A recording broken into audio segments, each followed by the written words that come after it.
Je me rappelle quand j'avais peut-être 15 ans, je pensais qu'à 25 ans, j'aurais plié le jeu. Et maintenant que j'en ai 26, je réalise que je commence à peine à en comprendre les règles. Parce que je pense que beaucoup d'entre nous ont grandi en croyant qu'à cet âge-là, on aurait tout compris. Une carrière, un but, un plan. Et pourtant, les années passent et le flou semble prendre encore plus de place. Ce que personne ne te dit, c'est que la vingtaine, ce n'est pas uniquement se trouver soi-même, mais c'est d'abord perdre énormément d'illusions. Alors, dans cette vidéo, je vais pas te faire de fausses promesses en te disant que tu auras trouvé ta voie d'ici quelques minutes. Mais j'ai surtout envie de te montrer pourquoi le fait d'être perdu n'est peut-être pas le problème que tu crois. On va passer ensemble les 5 prises de conscience qui m'ont permis de voir la vingtaine différemment. C'est parti.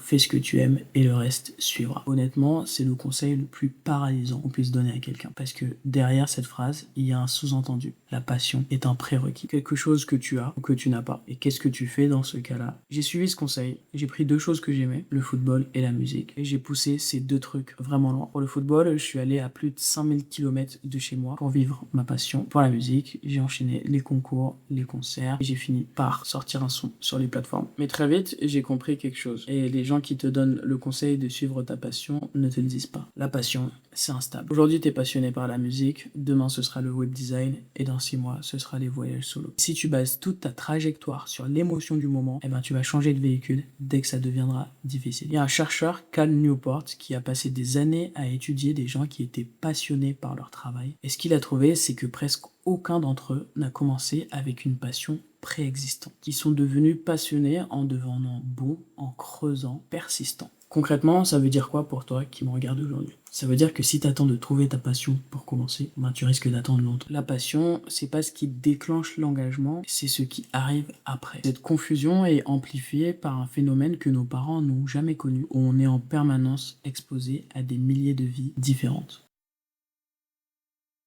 Nos parents, quand ils avaient 20 ans, leur modèle, c'était leurs parents, leur école, leur entourage, peut-être quelques célébrités à la télé, et c'est tout. Nous, en une semaine sur Instagram ou TikTok, on peut voir un entrepreneur qui construit des choses depuis sa chambre, une influenceuse qui gagne 2 fois le salaire d'un médecin, bref, des milliers de possibilités, et du coup, le cerveau, il reçoit un message énorme. Il existe beaucoup plus de façons de vivre que ce qu'on m'avait montré. Et en réalité, c'est une bonne nouvelle. Genre, vraiment. Sauf que voir 10 000 possibilités crée aussi un problème. On sait plus quoi choisir, on a du FOMO permanent et on a l'impression d'être en retard sur toutes les voies en même temps. Notre génération ne souffre pas d'un manque d'opportunités, mais elle souffre d'un excès de possibilités sans structure. Et aussi un deuxième effet un peu plus sournois, les réseaux sociaux montrent le résultat final. Je pense qu'on a tous une checklist interne de là où on devrait être, et cette checklist, on l'a même pas écrite nous-mêmes. Elle a été écrite par des algorithmes, elle a été écrite par les séries qu'on consomme, elle a été écrite par des parents qui n'ont pas vécu notre époque. Ce malaise, il dit bien souvent quelque chose de plus profond.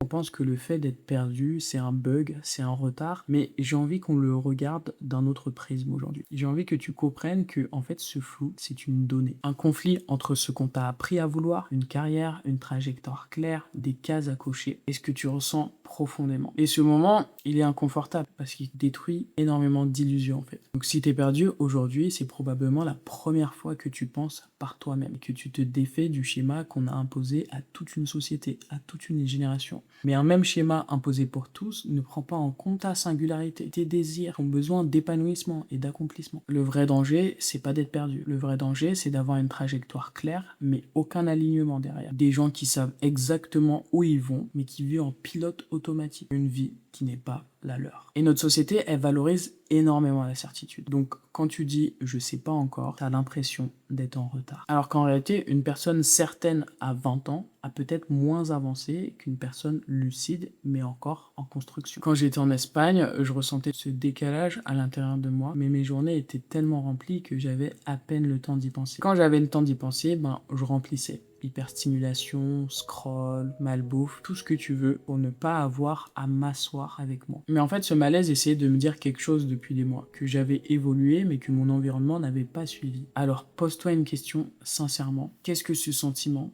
essaie de me dire sur mon environnement actuel? Être perdu, ce n'est pas manquer de direction, c'est avoir la preuve que ton ancienne carte mentale ne correspond plus à la personne que tu es en train de devenir. Ce sentiment de flou, il ne vient pas juste de toi. Il vient aussi de l'époque dans laquelle on essaie de construire nos vies. Et honnêtement, je pense qu'on a énormément sous-estimé à quel point notre génération évolue dans un environnement psychologiquement instable. j'ai décidé de renforcer encore les mesures pour réduire nos déplacements et nos contacts au strict nécessaire. Dès demain midi, et pour 15 jours au moins, nos déplacements seront très fortement réduits.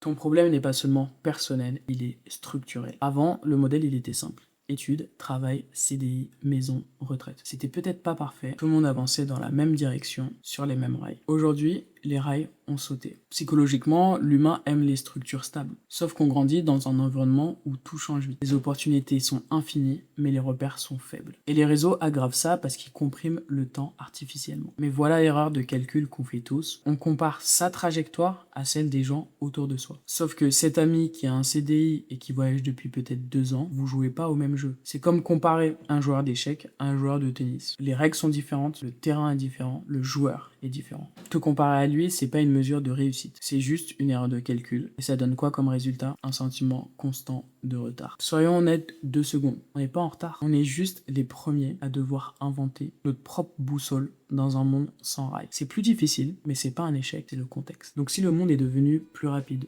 plus flou, plus dissonant, peut-être que le vrai objectif, c'est pas de tout comprendre d'un coup. Peut-être que le véritable enjeu, c'est plutôt apprendre à avancer, même sans certitude. Beaucoup de souffrance dans la vingtaine ne vient pas du flou lui-même, mais provient plutôt de cette croyance: je devrais déjà avoir toutes les réponses. Alors on cherche une identité définitive, une carrière, un plan de vie complet, une certitude permanente. Et on souffre parce que, en fait, ça ne vient pas. On s'abandonne dans des relations, dans des boulots de merde qui nous excitent pas, ouais. Et rien n'a changé, je bâtis mon monde du bout de mes 10 doigts.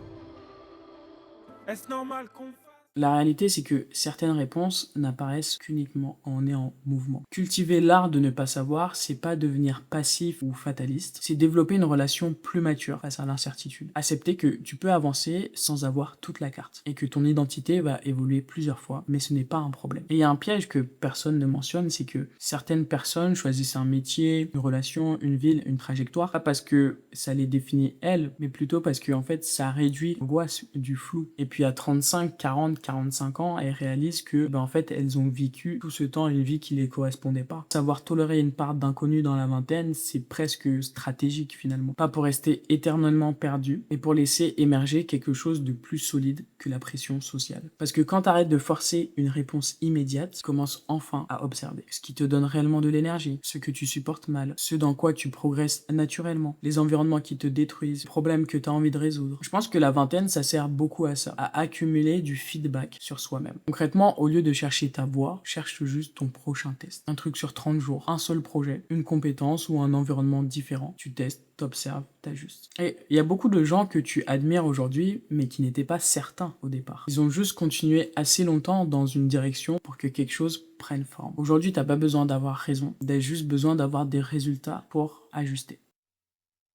Avant de conclure, j'ai envie de m'adresser aux parents qui regarderont peut-être cette vidéo. J'ai moi-même beaucoup souffert des réflexions des adultes autour de moi. Elles ont pu être bien intentionnées, mais font quand même beaucoup de mal. Alors, j'ai envie de vous dire ceci. Votre enfant n'est pas perdu parce qu'il est faible. Il essaie peut-être simplement de construire une vie dans un monde beaucoup plus complexe que celui que vous avez connu. Il n'a pas besoin d'un juge supplémentaire. Le monde s'en charge déjà très bien. Il a peut-être et surtout besoin d'un endroit où il peut respirer pendant qu'il essaie de comprendre qui il devient. Il y a un truc dont je parle pas souvent, enfin un petit peu plus en ce moment j'avoue, c'est que à 16 ans, je me suis retrouvé à la rue. Et je pense que très tôt, ça m'a fait comprendre que j'aurais peut-être pas le même rapport à la stabilité que d'autres personnes. Pendant que certains essayaient de savoir ce qu'ils voulaient faire plus tard, moi j'essayais déjà de survivre psychologiquement. Donc quand je parle du fait d'être perdu aujourd'hui, c'est pas depuis une position de quelqu'un qui a toujours eu le luxe de prendre son temps. Pourtant, je crois sincèrement que même quand ta vie commence dans le chaos, ça veut pas dire qu'elle est condamnée à y rester. Parfois, t'es juste en train de construire tes fondations un peu plus tard que les autres, et c'est ok. Si aujourd'hui tu te sens perdu, n'essaie pas immédiatement de trouver ta voie. Essaie déjà de construire quelque chose de stable à l'intérieur de toi. C'est exactement pour ça que j'ai créé Rebuild. C'est pas un programme pour te donner des réponses magiques, c'est un protocole pour t'aider à éliminer le bruit et à poser tes propres fondations. Parce que une fois que t'as enlevé tout ce qui n'est pas toi, ce qui reste, c'est ton socle. Et c'est la seule chose sur laquelle on peut bâtir quelque chose qui tient. Le lien est dans la description, et quant à nous, on se retrouve dans la prochaine vidéo.